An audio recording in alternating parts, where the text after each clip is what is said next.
रायपुर में DGP IGP conference का आज तीसरा और अंतिम दिन है। पीएम मोदी की मौजूदगी में नेशनल सिक्योरिटी समेत कई अहम मुद्दों पर गहन मंथन किया जा रहा है। प्रधानमंत्री नरेंद्र मोदी सम्मेलन के समापन सत्र को संबोधित भी करेंगे। मुख्यमंत्री विष्णुदेव साय ने कहा कि राज्य रजत जयंती वर्ष में प्रवेश कर चुका है और इसे उत्साह के साथ मनाया जा रहा है। उधर डीजीपी कॉन्फ्रेंस तीसरे दिन भी जारी है, जिसमें प्रधानमंत्री और गृह मंत्री मौजूद हैं। सीएम साय ने कहा कि विकसित छत्तीसगढ़ बनाने में सभी का योगदान जरूरी है और हम सब मिलकर राज्य को आगे बढ़ाएंगे। बता दें कि कॉन्फ्रेंस के दूसरे दिन सिक्योरिटी सिस्टम पर मंथन हुआ था, जिसमें प्रधानमंत्री मोदी और केंद्रीय गृह मंत्री अमित शाह, गृह राज्य मंत्री नित्यानंद राय और एनएसए अजीत डोभाल सहित शीर्ष सुरक्षा अधिकारी इस अहम बैठक में मौजूद रहे।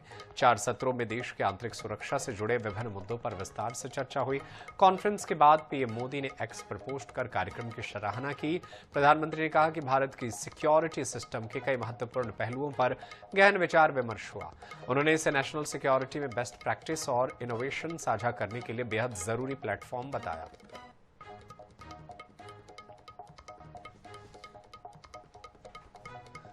तो पीएम मोदी और गृह मंत्री अमित शाह लगातार इस कॉन्फ्रेंस में बैठकर कई मुद्दों पर चर्चा करते नजर आ रहे हैं। सुरक्षा के विभिन्न पहलुओं और इन तमाम मुद्दों पर गहन विमर्श किया जा रहा है।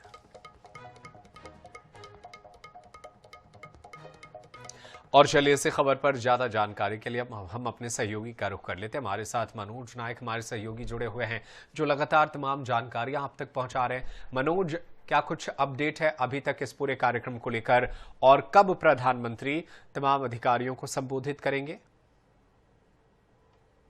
जी देखिए, प्रधानमंत्री नरेंद्र मोदी का संबोधन समाप्त हो चुका है और अब जो बात कर लेते हैं छत्तीसगढ़ की, तो छत्तीसगढ़ की उपलब्धियों में एक और उपलब्धि जुड़ चुकी है, क्योंकि 60वां डीजीपी आईजीपी सम्मेलन छत्तीसगढ़ में हुआ। इसके अलावा जो है एक और उपलब्धि ये भी है कि 4 दिन केंद्रीय गृह मंत्री अमित शाह छत्तीसगढ़ में रहे, 3 दिन प्रधानमंत्री नरेंद्र मोदी जो है छत्तीसगढ़ में रहे। तो कहीं ना कहीं एक बड़ी उपलब्धि है। इससे पहले इतना लंबा दौरा कभी भी केंद्रीय गृह मंत्री और प्रधानमंत्री का नहीं रहा है। संबोधन अभी अब से कुछ देर पहले प्रधानमंत्री का समाप्त हुआ और अब जो है प्रधानमंत्री जो है अंदर जो है फोटो सेशन के कार्यक्रम में शामिल हुए। और इसके अलावा जो है उन्होंने जो है जो राष्ट्रपति का पुलिस पदक है वह जो है उन्हें पुलिस अधिकारी को प्रदान किया। और आप बाहर देख सकते हैं कि पुलिस के जो तमाम अधिकारी हैं, रायपुर एसएसबी है, सब अलर्ट मोड पर। और इधर से जो गाड़ियों की आवाजाही पूरी तरीके से बंद कर दी है। कभी भी प्रधानमंत्री मोदी का काफिला निकल सकता है। और प्रधानमंत्री यहां से सीधे M1 स्पीकर हाउस बंगले जाएंगे।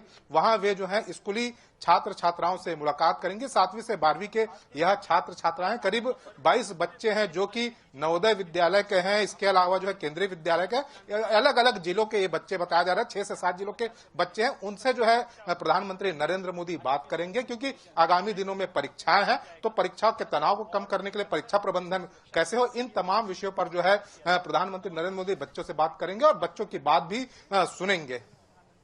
बिल्कुल, तो प्रधानमंत्री का यह कार्यक्रम आगे जब वो छात्रों से मुलाकात करेंगे, यहाँ तमाम कार्यक्रम को करने के बाद वो आगे बढ़ चुके हैं। बहुत शुक्रिया मनोज नायक तमाम जानकारी के लिए। आप नजरें बनाए रखिएगा, आगे भी आपसे जानकारी हासिल करते रहेंगे। तो विकसित भारत सुरक्षित भारत पर मंथन को लेकर के ये अहम बातचीत, चर्चा, विचार विमर्श किया गया। सिक्योरिटी सिस्टम पर मंथन किया गया और इसके बाद आगे के कई कार्यक्रमों में और शामिल होंगे प्रधानमंत्री।